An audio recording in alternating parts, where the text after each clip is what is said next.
À Verfeil, c'est une nouvelle qui va changer le quotidien des automobilistes. L'ancienne rocade, qui accueille aujourd'hui une portion de l'autoroute A69, a rouvert après 8 mois de travaux. Ouais, j'ai vu que c'était ouvert là, juste à l'instant. C'est pratique pour vous? Et je sais pas, j'y suis pas passé, donc je peux pas dire, mais je pense que ça doit être pratique. Oui.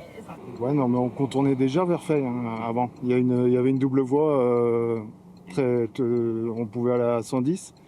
Franchement, on contournait déjà. Non, c'est du business. Pendant les travaux, les véhicules entre Toulouse et Castres ont dû traverser le centre-ville de Verfeil. Une situation contre laquelle s'étaient mobilisés les habitants, inquiets pour la sécurité des piétons. Après des mois d'attente, les riverains profitent de ce retour au calme. C'était des contraintes, il y avait beaucoup de trafic.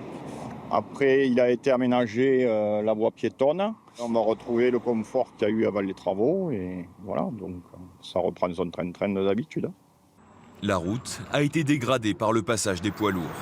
Dans un communiqué, Atosca, concessionnaire de la 69, rappelle son engagement à remettre en état la voirie, promettant des travaux de réhabilitation dans les prochains mois. Pour le collectif La Voie est libre, opposé à ce projet d'autoroute, cette annonce de mise en service d'une portion de la 69 ressemble à un coup marketing. C'est une opération de communication d'Atosca qui fait croire que ça y est, la 69 est ouverte, alors qu'en fait c'est complètement faux. Hein. C'est juste une déviation qui était au bas de Verfeil, qui avait été créée dans les années 2000, justement pour éviter le centre. Ils ne font que remettre à neuf, on va dire, ce qui existait déjà. Malgré l'avancée des travaux, les opposants à la 69 espèrent encore obtenir gain de cause. Leur recours est actuellement étudié par le Conseil d'État.